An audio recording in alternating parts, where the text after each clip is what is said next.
Good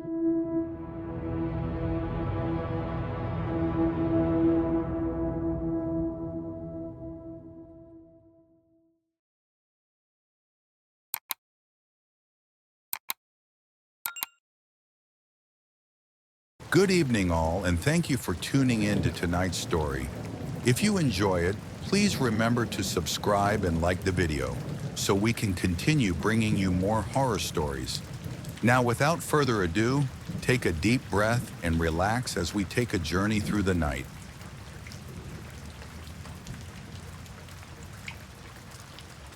The garden had been quiet that morning, the kind of stillness that made a person uneasy without knowing why.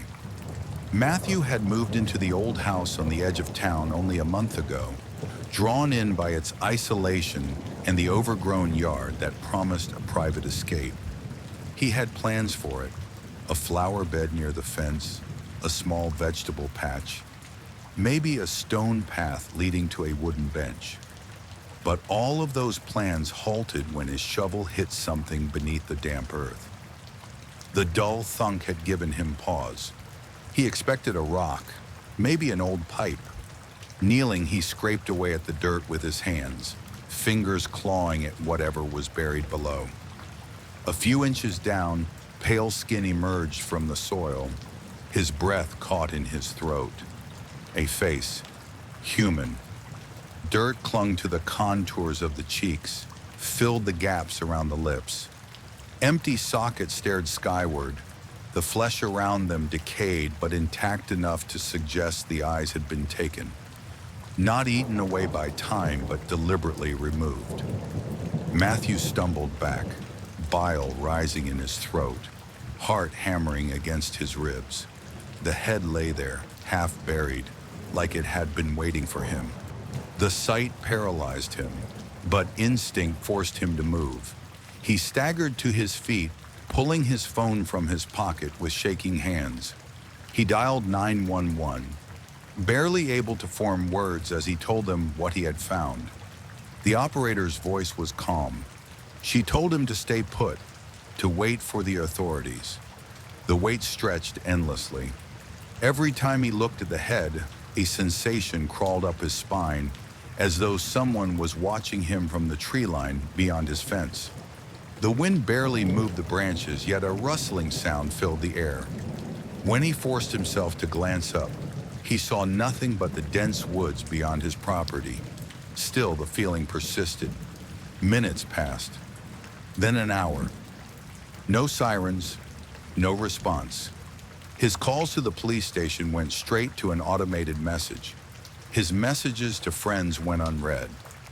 It was as if the world had sealed him away, locking him in this moment with the rotting things staring at the sky. The sun dipped lower, shadows stretched, the cool air thick with the scent of disturbed soil and decay. He forced himself inside, locking the door, peering out the window every few minutes. The head remained.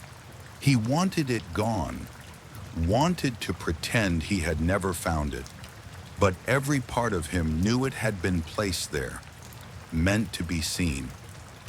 Darkness settled over the yard. The light from his porch lamp cast long, trembling shadows. He poured himself a drink with unsteady hands, gulping it down without tasting it. Maybe the authorities were on their way. Maybe he just had to wait. Then a knock at the back door. Matthew froze. The yard was enclosed, surrounded by a tall wooden fence with only one gate, and he hadn't heard it open. He stepped toward the back entrance, pulse pounding in his ears. The knock came again, firmer this time, a rhythm, steady and deliberate. "Who's there?" His voice barely carried in the stillness. Silence. He hesitated before inching toward the window above the sink, careful not to disturb the curtain. The porch light cast a sickly glow over the yard, illuminating the head still nestled in the dirt. But just beyond it, standing motionless at the edge of the light, was a figure. A man, at least the shape of one. The shadows obscured the details, but Matthew could see the outline of his shoulders, the tilt of his head. No features were visible, yet he knew the stranger was looking right at him. The figure took a step forward. Matthew backed away, breath quickening. He grabbed his phone, fingers trembling as he tried to dial again. No signal. The screen flickered before going black. The lights in the house dimmed, then pulsed back to life as though struggling to stay lit. The air in the room thickened, pressing against him like a weight. The knocking started again, this time against the kitchen window. Matthew whirled around. The figure stood just outside, face still lost in shadow. A hand rested against the glass, fingers too long, the nails dark as though caked with old blood. He staggered backward, heart hammering against his ribs. He wanted to believe this was a nightmare, that he would wake in his bed to an untouched yard and an empty porch. But the head was still there. The lights flickered again, the house groaning as if it were alive. The figure moved, stepping away from the window. A second later, the back door handle rattled. The lock held, but the sound sent a fresh wave of terror through Matthew's body. And then it stopped. The silence stretched, pressing in on him from all sides. He didn't dare move, barely allowing himself to breathe. Minutes passed, dragging like hours. Finally, he forced himself to inch forward, to glance through the window once more. The yard was empty. The head was gone. He didn't sleep that night. Every creak of the house sent his heart racing. Every gust of wind outside made his skin prickle. But nothing else happened. When morning arrived, he stepped out onto the porch, dreading what he might find. The dirt was undisturbed. No sign of the head, no sign that anything had ever been buried there. But as he turned to head back inside, his eyes caught movement near the fence. A piece of paper pinned to the wood with a long, rusted nail. Hands shaking, he stepped closer, pulling the note free. The handwriting was jagged, uneven, as though written in haste or with unsteady fingers. Not yours to find. He stared at the words, stomach twisting into knots. A warning, a threat, or a promise. The woods beyond the fence stood silent, trees swaying gently in the morning breeze.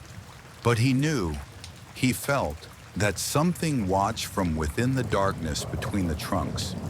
And he knew it wasn't finished with him yet.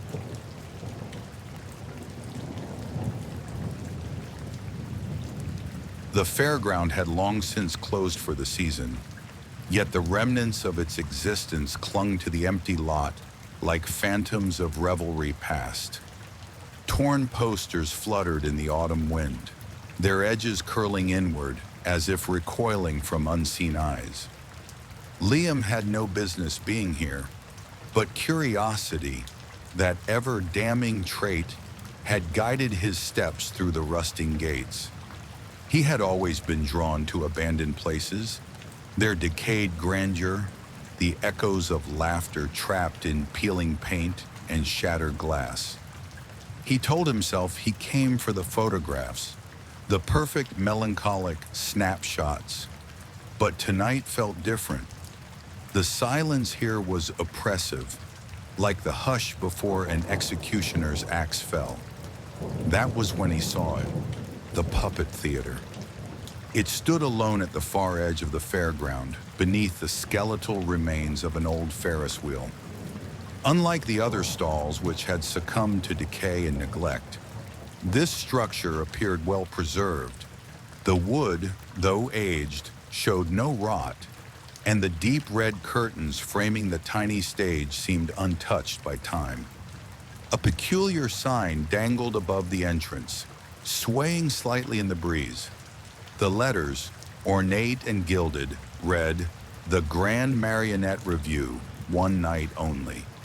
A single lantern flickered inside, casting elongated shadows against the canvas walls. Against all rational thought, Liam stepped forward. The moment his foot crossed the threshold, The lantern's light flared as if acknowledging his arrival. Rows of seats lined the small interior, arranged before a miniature stage. The puppets stood in neat formation upon it, their porcelain faces frozen in expressions of perpetual delight. Their costumes were lavish: velvet waistcoats, lace-trimmed gowns, gilded masks. Each one was suspended by delicate strings that vanished into the darkness above. Liam exhaled, steadying himself. This was a find, an untouched relic from a bygone era. He reached for his camera, eager to capture the eerie beauty of the display.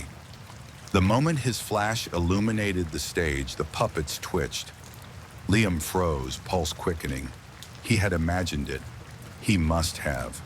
Still, unease crawled up his spine like icy fingers. The lantern sputtered. He took another photograph. This time, he swore the puppets had shifted slightly, their painted eyes glinting with something beyond lacquered artistry. He lowered the camera, pulse hammering. The air had changed, thick with the scent of dust and something saccharine, almost like decay masked beneath perfume. A creak. Liam turned sharply. The curtain behind the stage had fluttered. He stared at the darkened space beyond, at the velvet folds swaying as if disturbed from within. Something was back there. His instinct screamed at him to leave, yet his feet remained rooted. He had explored countless abandoned places, walked through collapsed buildings, and stepped into houses where forgotten lives still lingered in the form of rotting furniture and dusty photographs. This was no different. Was it? A sudden movement. One of the puppets had fallen forward, hanging limply from its strings, its porcelain face tilted at an unnatural angle. The painted smile, once whimsical, now seemed grotesque. A trick of the light, surely. Then it moved. Not a subtle shift from gravity, nor the settling of an aged structure. The puppet jerked, its tiny limbs twitching before it straightened, its head snapping upright to meet his gaze. The others followed one by one, their bodies convulsing into position as if waking from a deep slumber. Liam stumbled backward, his breath caught in his throat. The puppets stepped forward in perfect unison, their strings taut, yet there was no one above to pull them.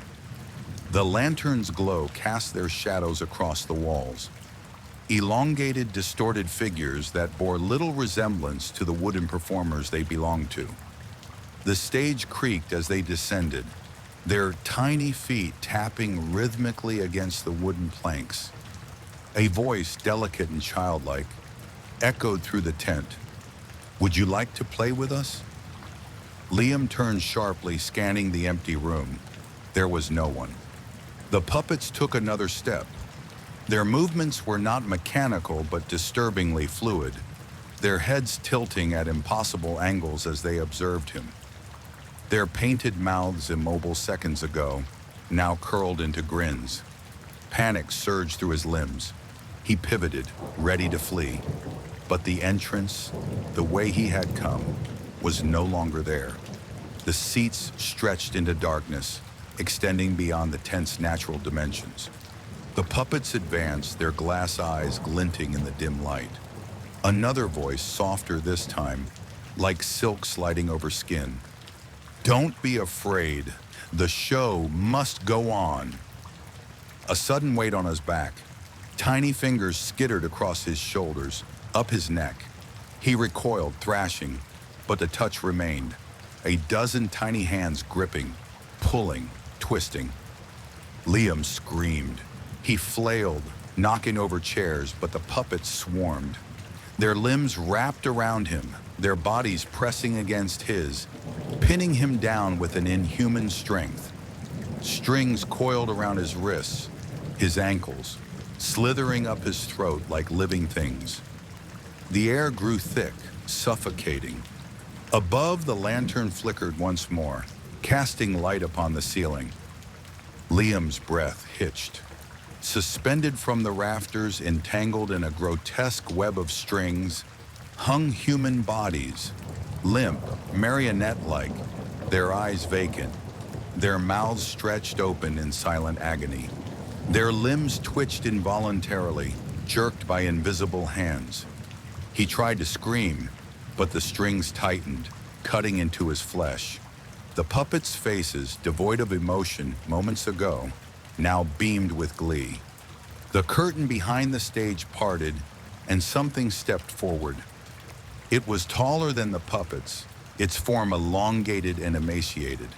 Its face was obscured by a mask, porcelain, expressionless, save for the eyes which burned with a malevolence that sent ice lancing through Liam's veins.